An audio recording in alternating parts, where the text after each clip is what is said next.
AGT live 24/7 এই হচ্ছে AGT live 24/7 This is AGT Live 24/7. প্রশ্ন তুলেছিলাম যে আপনি যেটা বলেছিলেন তো আমাদের প্রেস মিট করেছে। ওই প্রেস মিটে বিজেপি প্রদেশ সভাপতি ক্লিয়ারলি বলেছেন যে এই যে প্রহসনাত্মক কথাটা উঠে আসছে, এই প্রহসনাত্মকের মানে হচ্ছে ভোট বৈতরণী পার হওয়ার জন্য কংগ্রেস সিপিআইএম এর সাথে যে মিতালি করেছে সেটাকে ঢাকার জন্য। আর তারা বলেছে যে এই ধরনের যে মানুষকে বিভ্রান্ত করার চেষ্টা করছে কংগ্রেস সিপিআইএম, তার জন্য তাদের বিরুদ্ধে আইনানুগ ব্যবস্থা নেবে। কি বলবেন? সেটা বলেননি, বলেছেন আইনানুগ ব্যবস্থা নেবেন বিজেপি। এই যে আপনারা, ওদের অভিযোগ হচ্ছে আপনারা মানুষকে বিভ্রান্ত করছেন। প্রশ্নাত্মক বক্তব্যটা হ্যাঁ, মানুষকে বিভ্রান্ত করা হচ্ছে ভোট প্রহসনাত্মক এর মধ্য দিয়ে।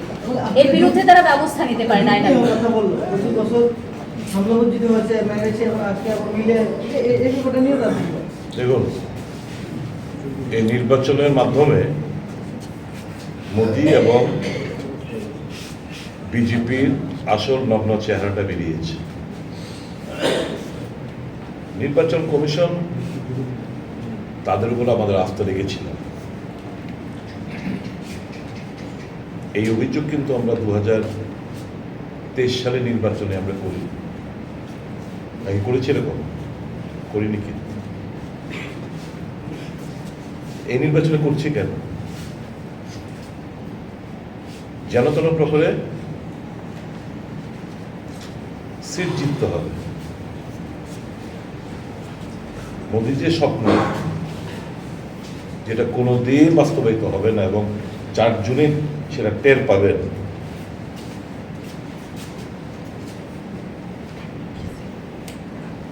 যে দিবা স্বপ্নে বিভোর,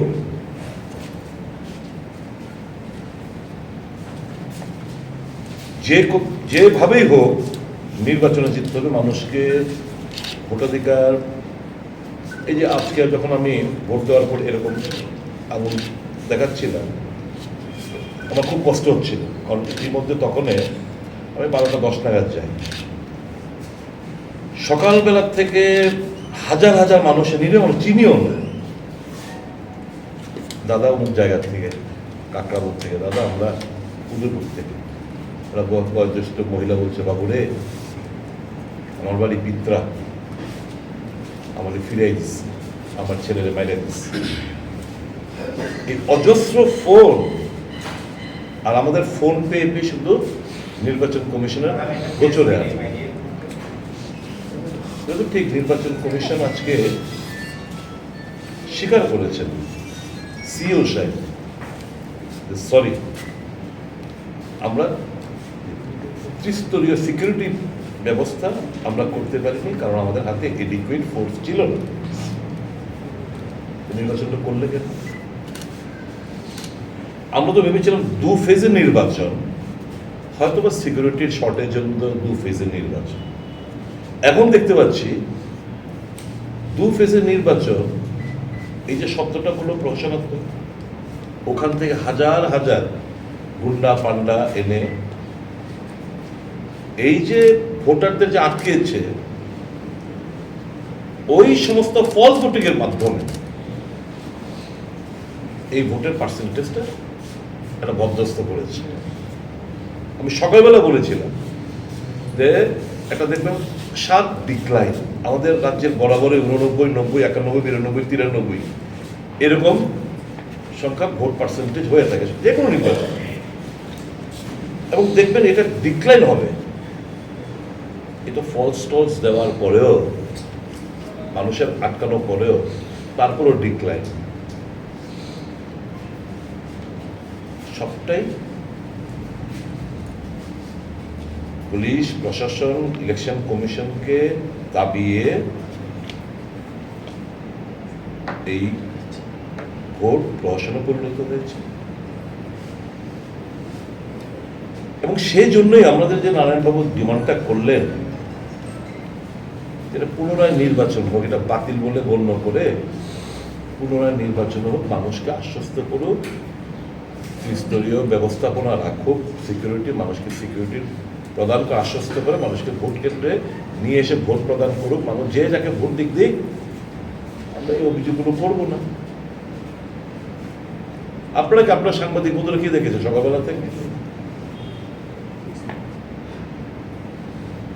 বুথের বাইরে নির্বাচন কমিশনকে সমস্ত গাইডলাইনকে বুড়ো আঙ্গুল দেখিয়ে শয়ে শয়ে মানুষ, অচেনা মানুষ, এদের দিয়ে মারাচ্ছে, এদেরকে চল মারছে, এদেরকে আটকাচ্ছে, গালাগাল করছে, পুলিশকে যেন বের করে নিচ্ছে, জাস্ট দেখিয়ে দিচ্ছে, আইডেন্টিফাই করে দিচ্ছে স্থানীয়রা, আর বাকি রাষ্ট্রটাই করছে। এই তো হয়েছে সারাদিন ধরে। মানুষ দিতে পারিনি বলেই আমাদের একটা ডিমান্ড আমরা করছি, এই নির্বাচন প্রহসনাত্মক নির্বাচন, এটাকে নাল অ্যান্ড হোয়াইট করে তোমরা পুনরায় মানুষের মতামতটা নাও। মানুষের মতামত সঠিকভাবে প্রতিফলিত হলে আমরা মেনে নেব। হার জিত নির্বাচনে আছে, মানুষ যে রায় দেবে সেটা আমরা মেনে নেব, এটা মানুষের রায় না। এটা তো খুব সিম্পল। আমি তো সকালবেলা বলেছিলাম, এরা ওই বক্সনগর ধনপুরের মতো গিয়ে গিয়ে করেনি, কিন্তু এরা ফলস ভোটিং সকালবেলা থেকে ফলস ভোটিং অবিরাম দিয়ে গেছে। একদিকে আটকাচ্ছে, আরেকদিকে বহিরাগতদের দিয়ে বিভিন্ন জায়গা থেকে কায়দা করে করে ফলস ভোটিং এর মাধ্যমে ভোটের পার্সেন্টেজটা বাড়ানো হয়েছে। তারপরেও সাধারণত আমাদের রাজ্যের যে ঐতিহ্য, ওখান থেকে অনেক পার্সেন্ট কম থাকে। In spite of all this, তারপর আমরা বলি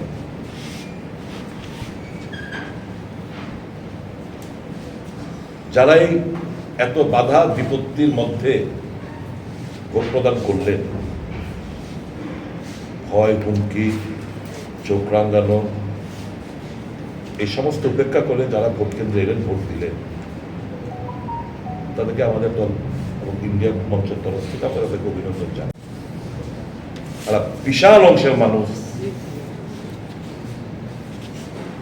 তাদের জন্য বড্ড আজকে আমাদের খারাপ লাগছে যে এই গণতান্ত্রিক উৎসবে তাদের অধিকারটুকু যে কেড়ে নেওয়া হলো। হার জিত ইজ নট এ ম্যাটার, কিন্তু the people who have lost the right,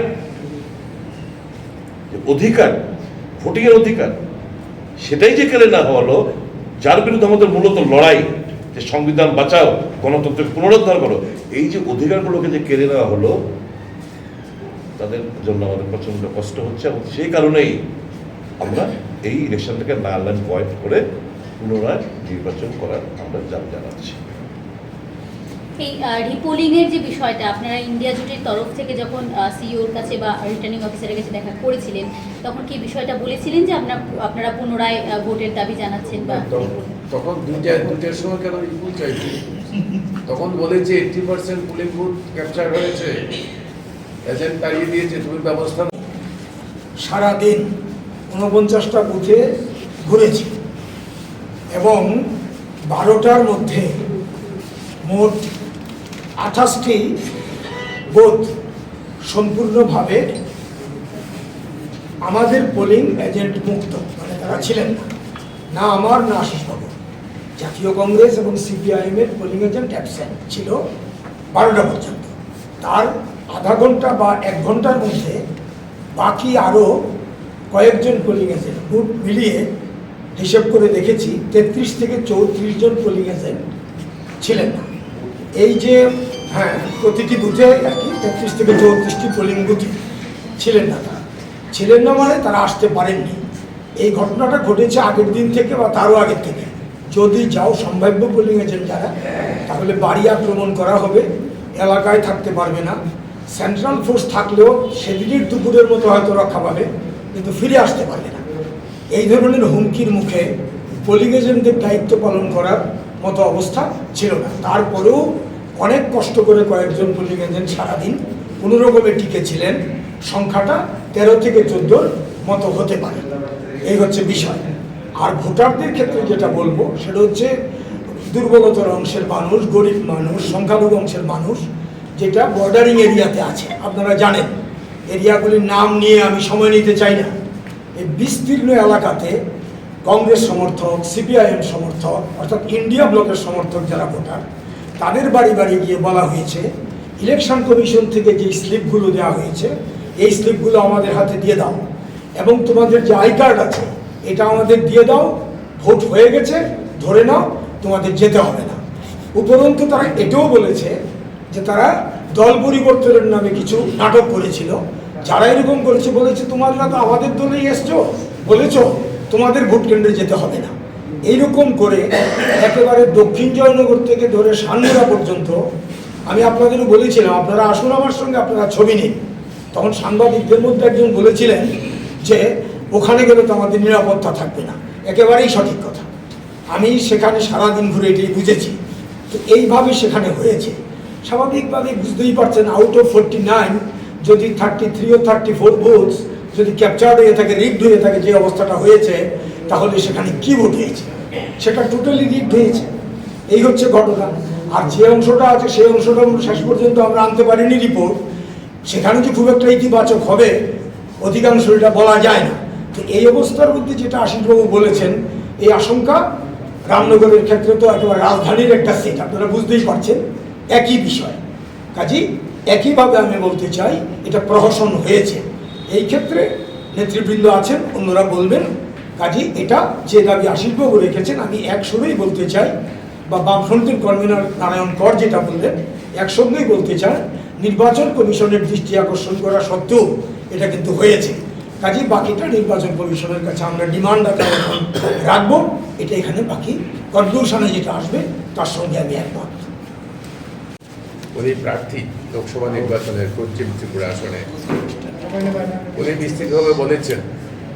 আমি তার সঙ্গে শুধু যুক্ত করব, পশ্চিম ত্রিপুরা লোকসভা আসন এবং 7 রামনগর বিধানসভা উপনির্বাচনে এটা আমাদের রাজ্যের বিজেপি, আইপিএফটি, তীব্রমতা এটা নির্বাচনকে সম্পূর্ণরূপে প্রহসনে পরিণত করেছে। যখন নির্বাচন কমিশন ঘোষিত সাইলেন্স মোড, সাইলেন্স পিরিয়ড, ঠিক সেই সময় সবচেয়ে বড় কাজটা হয়েছে।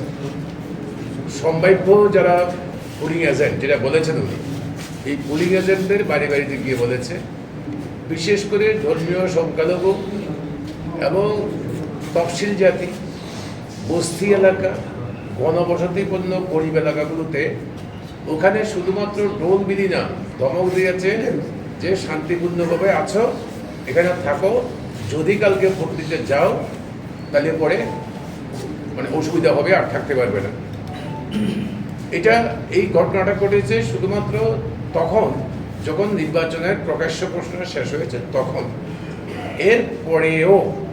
এরপরেও সকালবেলা থেকে খুব ভোরের থেকে মানুষ বাড়ি থেকে বেরোতে চেষ্টা করে, আসেনও, এবং উল্লেখযোগ্য সংখ্যক যারা আমাদের এজেন্ট ছিল ইন্ডিয়া ব্লকে, দুইটাতেই রামনগরে এবং পশ্চিম ত্রিপুরা আসনে, এরা উল্লেখযোগ্য সংখ্যক ভোট কেন্দ্রের ভিতরে কাগজপত্র নিয়ে আসার জন্য চেষ্টা করে।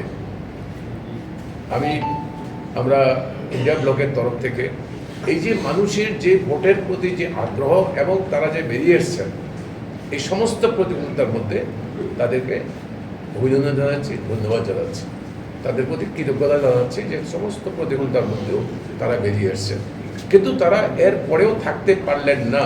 উনি যেটা বলেছেন, ভোট প্রক্রিয়া শুরু হওয়ার মুহূর্তেই এজেন্টদের তাড়িয়ে দেওয়া হয়েছে, টর্চার করেছে, ফিজিক্যালি ওদের কাগজপত্র ছিনতাই করেছে। দুপুর 2টার সময় আমরা যখন সিইউর কাছে যাই তখন অবধি 80%-এর উপরে পুলিং এজেন্ট সারা রাজ্যের এই কেন্দ্রে, সারা রাজ্যে ওরা নাই, ওরা কর্মরত নাই, ওদেরকে তাড়িয়ে দেওয়া হয়েছে।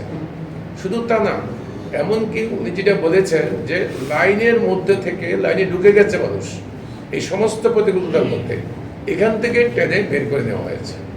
এই অবস্থায় ভোট হয়েছে।